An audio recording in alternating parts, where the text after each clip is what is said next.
कक्षा 7 की विज्ञान की ऑनलाइन क्लास में आप सभी बच्चों का स्वागत है। हम अपने पाठ्यक्रम में 16वीं इकाई पढ़ रहे हैं प्रकाश के बारे में, और इसमें अभी तक 3 लेक्चर पढ़ चुके हैं, जिसमें आपने देखा है कि प्रकाश की किरणें क्या होती हैं, किरण पुंज किसे कहते हैं, समतल दर्पण क्या होता है, कैसे उसमें परावर्तन की घटना होती है, वास्तविक प्रतिबिंब क्या है, आभासी प्रतिबिंब क्या है। फिर हमने देखा गोलीय दर्पण क्या होते हैं, अवतल दर्पण, उत्तल दर्पण। दो प्रकार के गोलीय दर्पण होते हैं, और उन गोलीय दर्पणों में परावर्तन के नियम क्या होते हैं यह भी हमने देखा। वास्तविक और आभासी प्रतिबिंब कैसे बनते हैं यह हमने देखा। आज हम देखेंगे कि यह जो गोलीय दर्पण होते हैं इनमें प्रतिबिंबों का निर्माण कैसे होता है।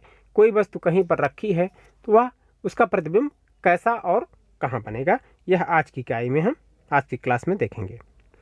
तो आज का हमारा टॉपिक है गोलीय दर्पणों से प्रतिबिंबों का बनना।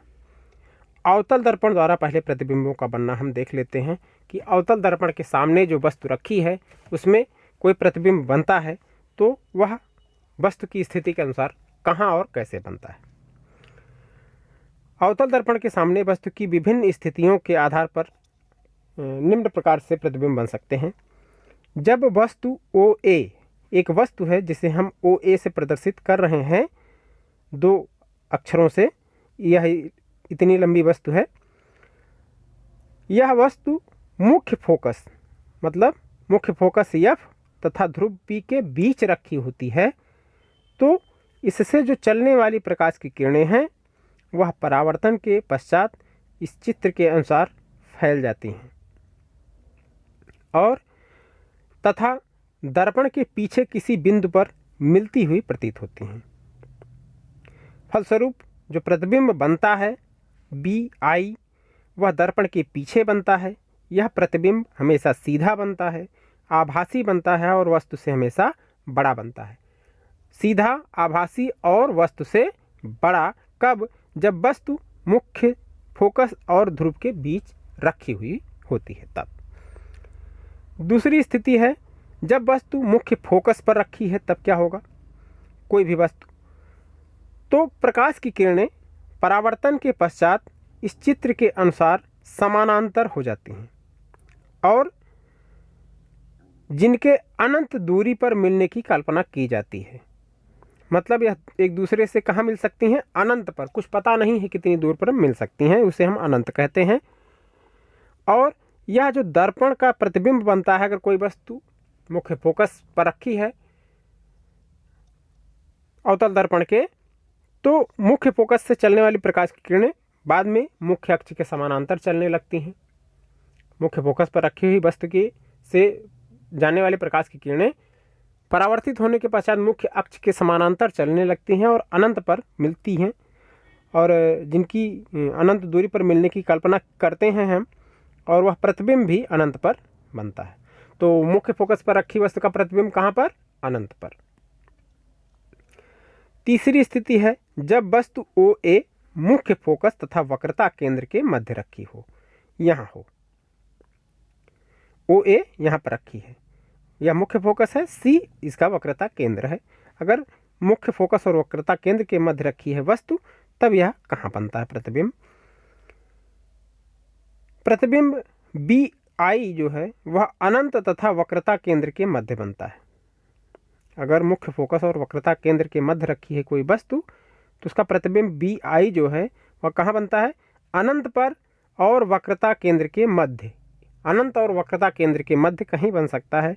यह प्रतिबिंब सदैव उल्टा बनता है, वास्तविक बनता है और हमेशा वस्तु से बड़ा बनता है। अगर वस्तु वक्रता केंद्र और ध्रुव मुख्य फोकस के मध्य रखी हुई है तो प्रतिबिंब उल्टा, वास्तविक और वस्तु से बड़ा बनता है। जब वस्तु OA वक्रता केंद्र पर स्थित हो, कहाँ रखी हो? वक्रता केंद्र पर स्थित हो, तो इसका जो प्रतिबिंब है वह चित्र के अनुसार वक्रता केंद्र पर ही बनता है। अगर वक्रता केंद्र पर रखी हुई वस्तु है तो उसका चित्र कहाँ बनता है? वक्रता केंद्र पर ही बनता है। यह प्रतिबिंब उल्टा बनता है, वास्तविक बनता है तथा वस्तु से के आकार के बराबर बनता है। अगर वक्रता केंद्र पर रखी हुई कोई वस्तु है तो इससे चलने वाली प्रकाश की किरणें परावर्तित होने के पश्चात पुनः वक्रता केंद्र से गुजरती हुई प्रतीत होती हैं। तो यह प्रतिबिंब जो है वास्तविक, उल्टा और वस्तु के आकार के बराबर बनता है। तीसरी अगली स्थिति यह हो सकती है कि जब वस्तु OA वक्रता केंद्र C और वक्रता केंद्र से बाहर रखी हो, वक्रता केंद्र के बाहर रखी हो, मतलब वक्रता केंद्र और अनंत के मध्य हो, तो इसका उल्टा वास्तविक और वस्तु से छोटा प्रतिबिंब BI यह वक्रता केंद्र और मुख्य फोकस के मध्य प्राप्त होता है। यहाँ पर मुख्य फोकस और वक्रता केंद्र के मध्य यह प्रतिबिंब बनता है।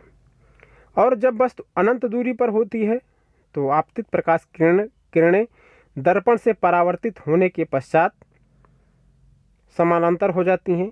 इस स्थिति में प्रतिबिंब BI फोकस पर बनता है। यह प्रतिबिंब उल्टा, वास्तविक और वस्तु से छोटा होता है। तो विभिन्न स्थितियों पर किस तरह प्रतिबिंब बनते हैं अवतल दर्पण में हमने यह देखा।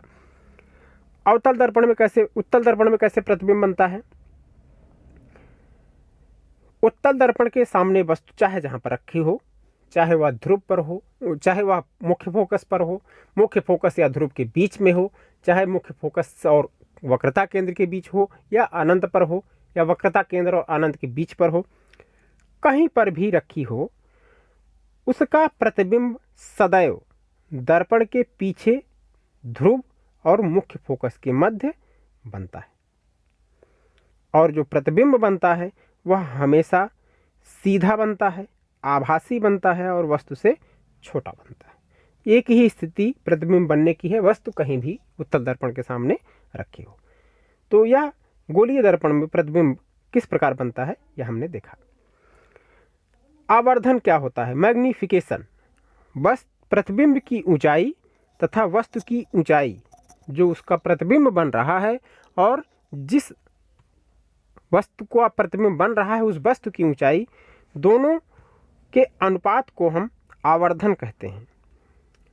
प्रतिबिंब की लंबाई और वास्तविक वस्तु की लंबाई के अनुपात को हम आवर्धन कहते हैं।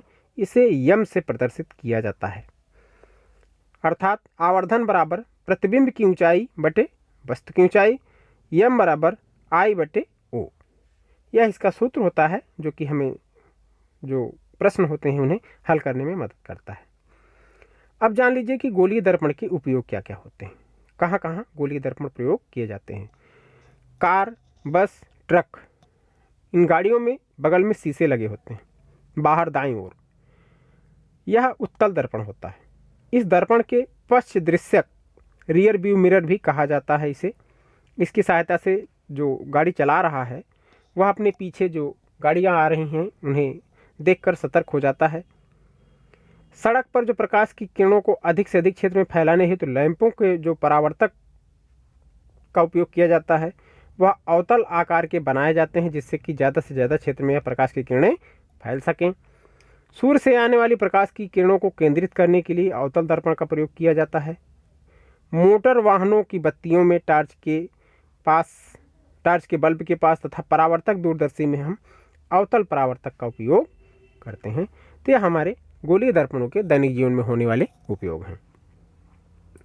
यह अध्याय पूरा हो गया है। इस अध्याय को पढ़ने के बाद हमने क्या क्या सीखा यह जान लें फिर से एक बार। पहली चीज, जब कोई प्रकाश की किरण किसी दर्पण से टकराती है तो टकराने के पश्चात पुनः उसी माध्यम में लौट आती है। यह जो घटना है, दर्पण से टकराने के पश्चात पुनः प्रकाश की किरण का वापस उसी माध्यम में लौट आना, यह घटना परावर्तन कहलाती है।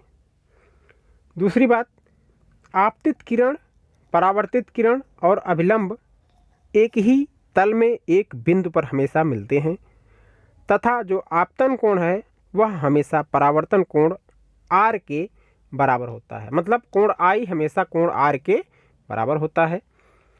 दर्पण से परावर्तन के पश्चात ही जो प्रतिबिंब बनते हैं उनका निर्माण होता है, प्रतिबिंबों का परावर्तन के कारण ही। समतल दर्पण से किसी वस्तु का प्रतिबिंब हमेशा आभासी, सीधा तथा वस्तु के बराबर और दर्पण के पीछे उतनी ही दूरी पर बनता है कि जितनी दूरी पर वस्तु दर्पण के आगे स्थित होती है। समतल दर्पण से बने वस्तु के प्रतिबिंब में पार्श्व परावर्तन हमें दिखाई देता है, लेकिन हमने देखा था कि अंग्रेजी के 11 अक्षर हैं, उनको अगर हम समतल दर्पण के सामने रखते हैं तो उनमें पार्श्व परावर्तन दिखाई नहीं देता है। वह 11 अक्षर क्या क्या हैं यह हम दूसरे लेक्चर में बता चुके हैं।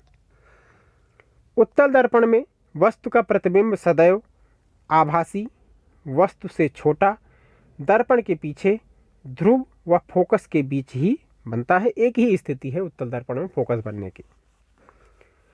प्रतिबिंब की ऊंचाई तथा वस्तु की ऊंचाई के अनुपात को हम आवर्धन कहते हैं, अर्थात m बराबर I/O, I/O।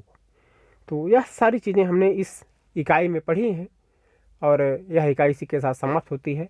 पूरी इकाई से संबंधित या आज के लेक्चर से संबंधित कोई भी डाउट है, आप कोई पॉइंट समझ में नहीं आ रहा है, कोई बिंदु है, तो आप फ़ोन करके कमेंट करके उसको ज़रूर पूछ सकते हैं। बाकी हम आपसे मिलेंगे इसके अभ्यास प्रश्नों के साथ। घर पे रहें, पढ़ते रहें। हमारी बहुत बहुत शुभकामनाएं।